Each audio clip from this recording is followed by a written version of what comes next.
Bienvenue à la 12e partie du tutoriel de Flutter. Aujourd'hui, nous parlerons du slider et du switch. Le slider, c'est un curseur, un bouton de type curseur, et le switch est un bouton de type interrupteur. Le curseur est un bouton utilisé en général pour sélectionner un ensemble de valeurs continues ou discontinues.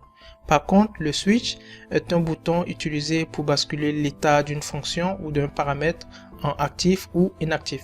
Donc, on ira au niveau de notre code et on essaiera de donner plus d'informations concernant le slider, c'est-à-dire le curseur, et le bouton interrupteur. Donc, je vais partir au niveau de mon code. Donc, vous voyez, en général, ici, vous aviez toujours le même code, on ne change rien. Vous aviez toujours la bibliothèque qui est toujours importée. Vous aviez toujours encore le bouton Run qui s'exécute. Vous aviez les informations par défaut que vous pourrez changer. Ici, vous aviez ma fenêtre à côté. Ici, mon émulateur, vous voyez que là-bas, il est en orange. Donc, en fait, c'est orange parce que ici, j'ai eu à modifier la couleur tout simplement. Vous pourrez utiliser la couleur qui vous intéresse, qui vous plaît le plus, et derrière, vous pourriez valider. Donc, ici, il n'y a aucun changement d'effectuer. Vous avez toujours le même code que nous avions depuis le début du tutoriel. Et après ça, on a le stateful. Et après, vous aviez le state. Donc maintenant, on essaiera de créer notre interrupteur. Ici, le code reste toujours le même. On a une variable que nous allons déclarer qui est de type booléen. On va appeler valeur 1. On va lui donner tout simplement la fonction false. Et vous aviez la deuxième variable, la variable 2, avec la même information. Ok. Et vous auriez la fonction, on va récupérer la fonction qui a été créée suite au tutoriel précédent concernant le checkbox, c'est-à-dire la case à cocher, et aussi le bouton radio. Donc vous aviez cette fonction qui avait été créée, on récupère toujours les mêmes informations. Ça, c'est la première fonction, et vous aviez aussi la deuxième fonction. Donc là, on est en 1, et ici vous aviez le 2. Donc vous aviez cette fonction et cette fonction. On va mettre ça en T, vous pouvez la maintenir, il n'y a pas de problème. C'est pour que ça soit plus clair au niveau du code. Donc après avoir déclaré ces deux fonctions, on va partir au niveau du corps du programme et on va devoir créer notre interrupteur. Donc je viens au niveau du programme, on va lui créer un SMTest. À ce niveau-là, je peux lui mettre un test, mais je vais d'abord à ce niveau-là mettre un switch. Donc on a le switch, vous avez les valeurs en question. Donc vous avez la première qui est la valeur 1, la deuxième, vous aurez la fonction change 1. On va essayer de lui ajouter une couleur. La petite couleur, ok, on ajoute une couleur ici, on va lui mettre par exemple en vert. Et ça, c'est bon. On a ici notre premier interrupteur. On va essayer d'exécuter le code pour voir un peu ce qu'on obtient. Je clique sur exécuter, on attend pour voir la suite. Et vous aviez votre interrupteur. Donc ici, l'interrupteur est off. Si on clique sur l'interrupteur, il est actif. Donc là, la couleur, elle est verte. On va essayer de créer notre deuxième interrupteur. Donc, on va prendre l'interrupteur listTitle. On aura la valeur 2. Et au niveau de la fonction, on va prendre la fonction change 2. Ok, ça c'est bon. À ce niveau-là, on va essayer de lui appliquer aussi une couleur.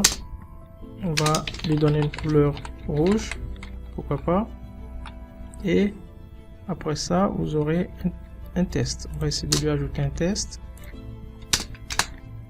Donc, on aura title. Au niveau de title, on aura le test.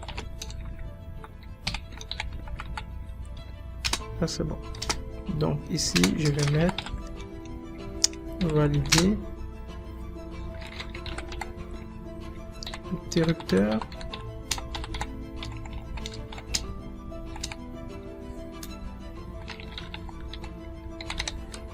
Ok, ça c'est bon, ça c'est pour valider l'interrupteur. Et on peut lui appliquer un style, c'est-à-dire que vous pourriez aussi lui donner ce style. Je lui donne un test style.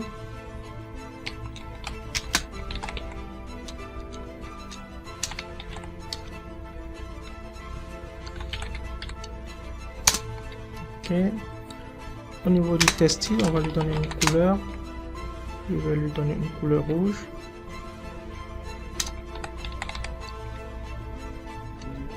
J'avais déjà utilisé le rouge, on va prendre le bleu. Ok, ça c'est bon.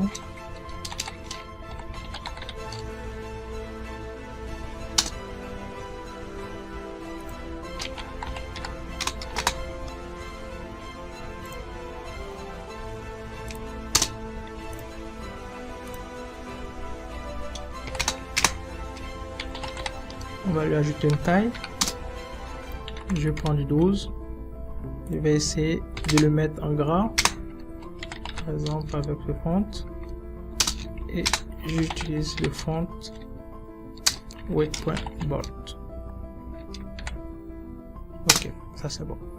Donc vous aviez votre deuxième curseur qui est votre deuxième interrupteur qui est à ce niveau, et tout est bon. Je vais essayer de valider ce code et voir ce qu'on obtient par la suite. Vous aviez ici votre premier interrupteur et vous aviez ici votre deuxième interrupteur. Je l'active et je le désactive. Je l'active et je le désactive. Donc voici comment fonctionnent en principe les interrupteurs. On va devoir effectuer le même procédé pour ce qui concerne les curseurs. Donc je vais créer encore ma fonction à ce niveau-ci. Donc on aura ça. Je vais mettre la valeur 3, elle est false. Je copie la même fonction et je vais l'appeler change 3. Ici je peux maintenir, mais préférable de le changer pour que ça soit plus clair au niveau du code. Je mets ça en 3. C'est bon, donc vous avez ma fonction ici.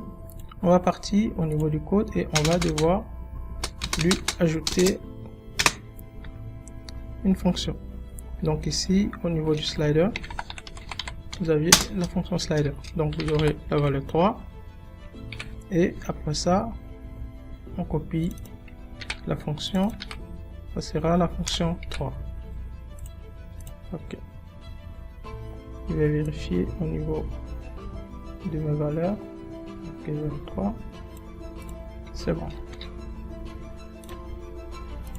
Ok, donc ici il nous affiche tout le processus concernant le slide en rouge. Pourquoi? Parce que le slide en principe retourne des valeurs de type double. Donc ici on corrige l'erreur, ici on met double, on lui donne une valeur 0. Au niveau de la fonction, ici elle est double et ici elle retourne une valeur double. Donc si vous retournez au niveau du code, vous voyez automatiquement que tout est corrigé.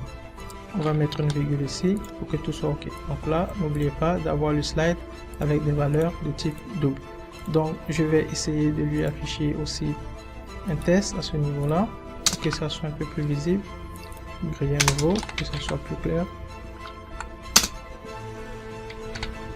Okay.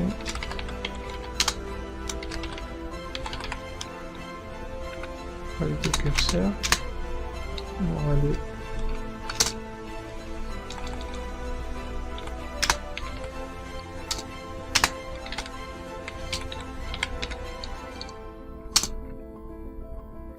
même chose, je vais lui donner une couleur de type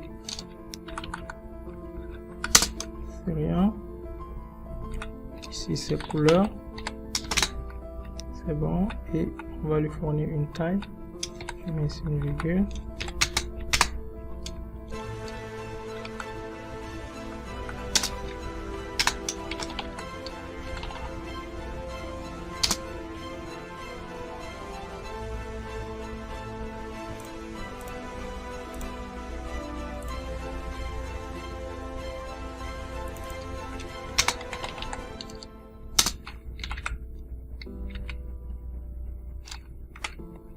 Ok, donc là c'est bon. On va valider notre code et voir par la suite ce qu'on obtient.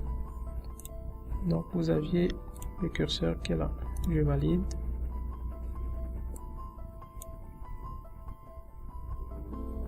Et vous aviez votre curseur. Donc vous aviez validé le curseur. Vous aviez cette information qui ne s'affiche pas. Donc on va vérifier pour l'ajout d'informations. On part au niveau du code. Ici, la valeur elle est double. Donc, on a ici notre fonction aussi qui retourne cette information. C'est correct. Donc, à ce niveau-là, on va lui demander de nous afficher les informations du curseur. On va essayer d'augmenter cette taille pour que ça soit plus visible à notre niveau. Je le mets à 20. Ça, c'est bon. Et à ce niveau-là, à chaque mouvement, on va essayer de lui demander de nous afficher les informations. Donc ici, on aura ça. Et on va lui demander d'afficher la valeur 3. On va la multiplier par 100. Et on va ajouter un arrondissement. Ok. Donc à ce niveau-là, ça devait être bon. Ok, on va valider notre cours pour voir ce que ça donne par la suite. Ok, là c'est un peu plus visible. Je vais augmenter encore peut-être à 30. On aura une bonne visibilité sur notre code. Ici, c'est bon. Je revalide. Ça c'est le premier interrupteur, pardon, qui a été créé. Vous avez le deuxième interrupteur ici qui a été créé et vous avez maintenant le curseur. Donc vous voyez, lorsque vous aviez un déplacement du curseur, automatiquement vous aviez les chiffres qui changent jusqu'à 100. Donc voici plus ou moins comment fonctionnent les curseurs et les interrupteurs au niveau de Flutter. La programmation est très simple. Au niveau du curseur, il faut tout simplement avoir une variable de type double et derrière vous pourriez maintenant effectuer l'appel. Par contre, lorsque vous utilisez normalement les interrupteurs, vous pourriez avoir des variables de type booléen et derrière vous utilisez ce même code, de même que les boutons radio et les cases à cocher. Donc ici tout le code est plus ou moins clair, rien de si difficile. Vous pourrez m'écrire en commentaire si vous avez des questions ou vous avez des suggestions et derrière je vous ferai un retour. Merci encore et à la prochaine pour le second tutoriel.